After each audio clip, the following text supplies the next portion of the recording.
Ada salah satu pemuda asal kota Bandung yang meminta izin kepada ayahnya untuk menempuh pendidikan di sebuah pesantren terkenal di daerah Garut.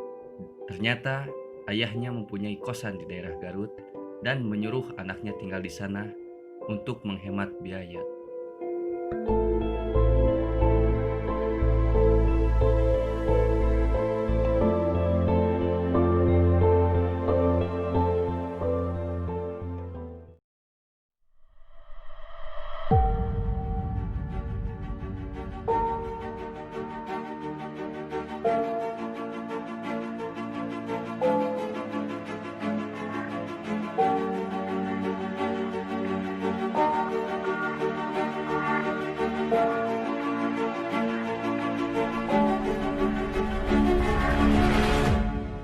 Pemuda tersebut namanya Iqbal. Sebelum pergi ke Garut, dia pergi ke rumah sahabatnya yang mana akan menempuh pendidikan di sekolah yang sama.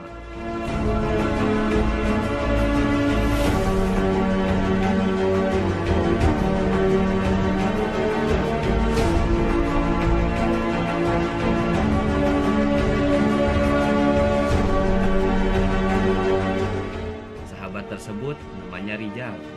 Dia sudah seperti saudara sendiri.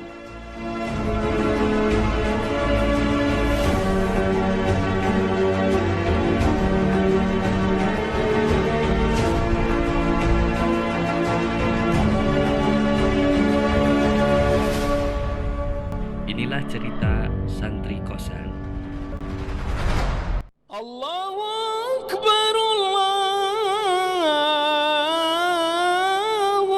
Akbar. La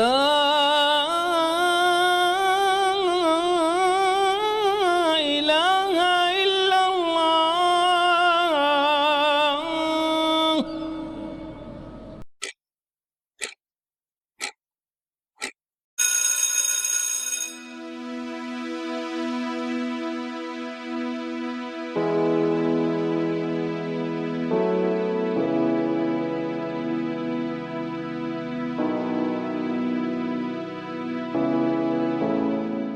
Dua anak kosan yang sering terlambat datang ke sekolah.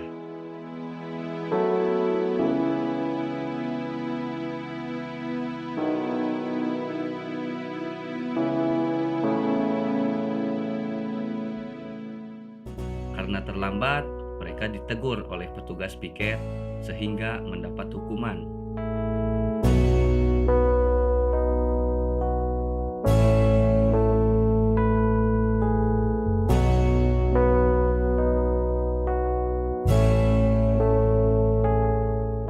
Setelah petugas piket memberi hukuman, mereka langsung masuk kelas.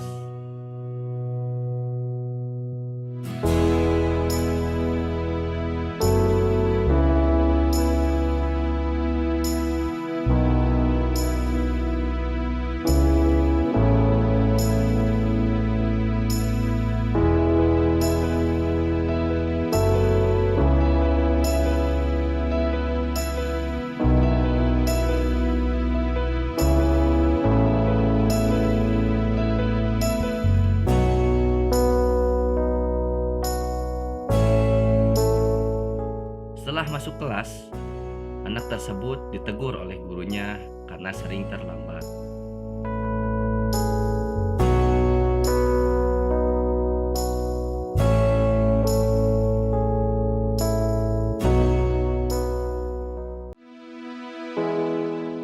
Jam pelajaran kosong sering terjadi. Kesal, jenuh yang mereka rasakan. Asa mulai usang ketika gabut mulai bergejolak dalam hati. Sehingga giroh belajar sangatlah minim. Ya, otomatis godaan datang dari tiap sudut pandang. Sehingga muncul pikiran untuk mengisi kegabutan dengan cara melanggar aturan sekolah, yaitu mabal.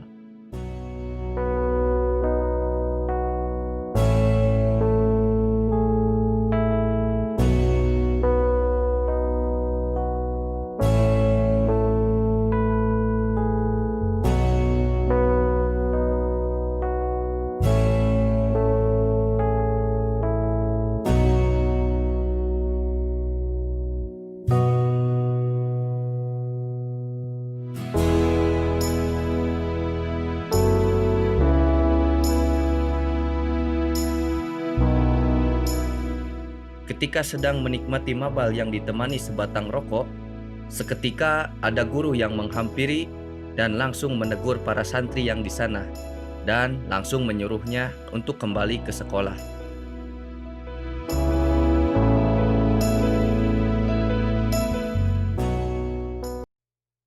Setelah terciduk kemarin, dua anak kosan tersebut dipanggil oleh kepala sekolah.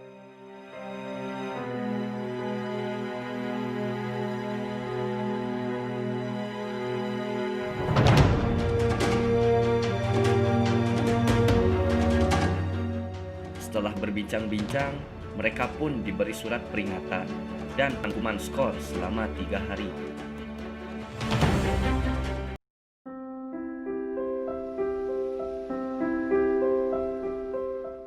Penilaian akhir semester pun tiba.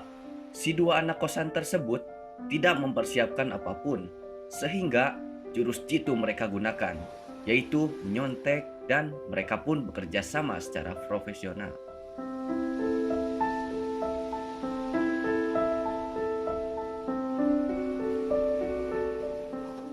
Setelah hasil penilaian akhir semester dibagikan, mereka pun terheran-heran dengan nilai yang mereka dapatkan setelah bekerja sama secara epik, karena mereka mendapat nilai yang sangat rendah.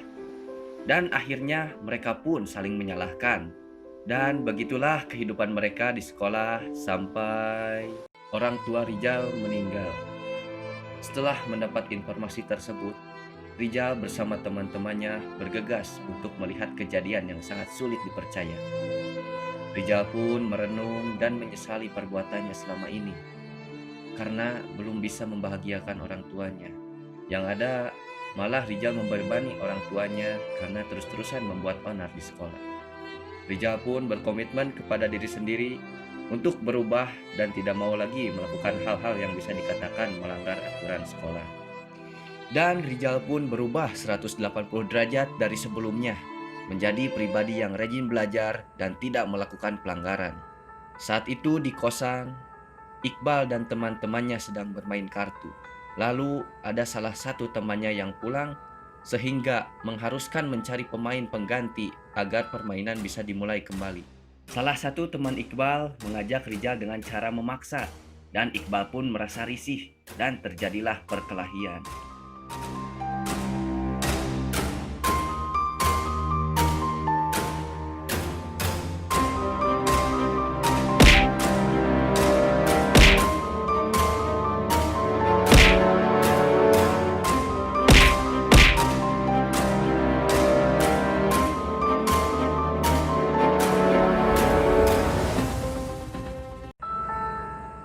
Menjelang ujian nasional, Iqbal masih belum berubah, masih malas-malasan dalam belajar, dan belum keluar dari zona santuinya.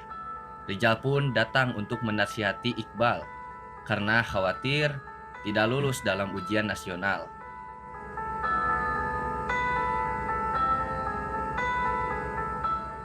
Akan tetapi, Iqbal menolak mentah-mentah nasihat Rizal.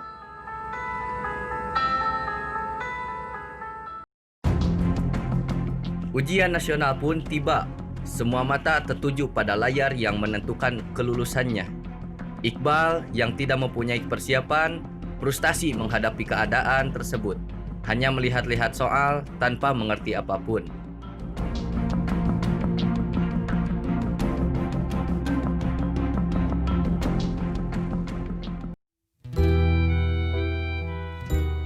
Pengumuman kelulusan pun tiba. Semua santri lulus kecuali Iqbal.